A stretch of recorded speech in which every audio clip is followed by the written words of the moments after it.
Hi everyone, welcome to Easy Simulation.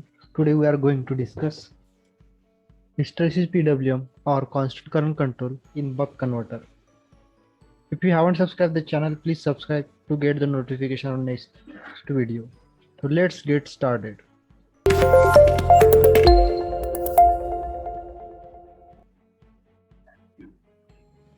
So as you know the working of buck converter, if you don't know, you can watch my previous video. I will give the link in the description. So this is charging and discharging circuit, means on and off circuit of the buck converter. So when this switch is turned on, you can see the current path is like this. When so DC supply will charge the inductor, so inductor will start increase, inductor current will start from increasing I minimum to I maximum. Whereas when this current is flowing through the diode, current start decreasing from I maximum to I minimum. So if we find the average current, this current will flow through the load, means output. So what if we replace this diode as a switch so that we can have a control of I minimum to I maximum. So I replace this diode with switch. So there are two switches, S1 and S2. So when switch S1 is turned on, current start increasing. Whereas if you turn off the switch, if you turn on the switch S1, S2 means this switch, current start decreasing. So we can control the charging and discharging of the inductor. So how our algorithm will look like? So these two blue lines are the band. First one is upper band, where second one is lower band. So upper band value is equal to average current plus delta I by 2, means ripple in the inductor. Whereas lower band is equal to the I average minus delta I by 2. So when this current, means inductor current, start increasing beyond the upper band, we will turn off the S1 and turn on S2. Why? Because after this current start crossing the upper band, so we want to bring back to lower one. So what we will do, we will turn on S2 so that current start decreasing, means inductor start discharging.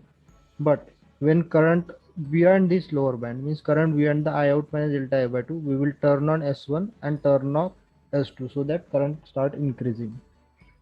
The main, I explained already the main control algorithm of this. So we will move toward the simulation.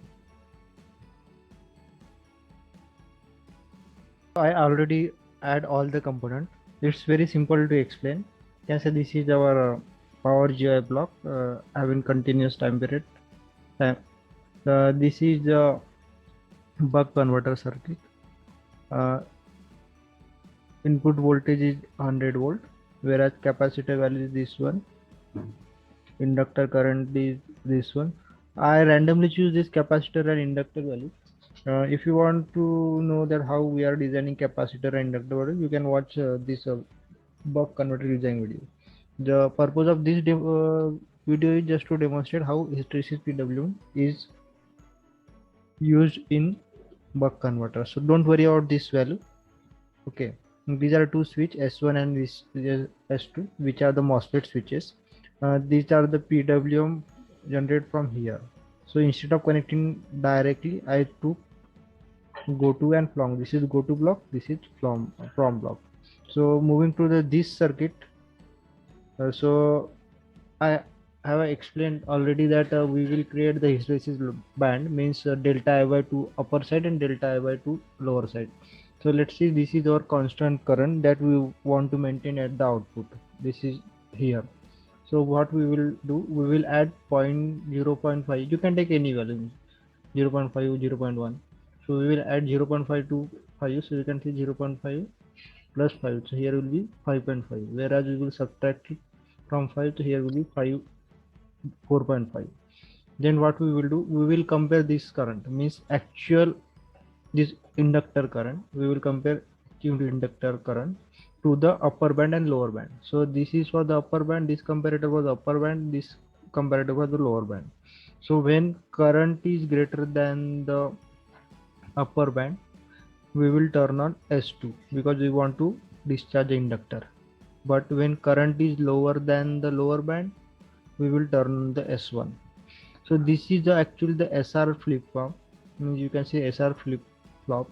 So why I am using this SR flip flop? Because we want complementary operation.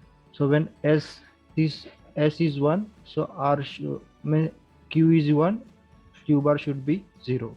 So we need complementary operation, that's I used SR flip flop. So I explained this circuit. So let's run the simulation. I will run the simulation. Let's wait for the minute. Yeah, it's running.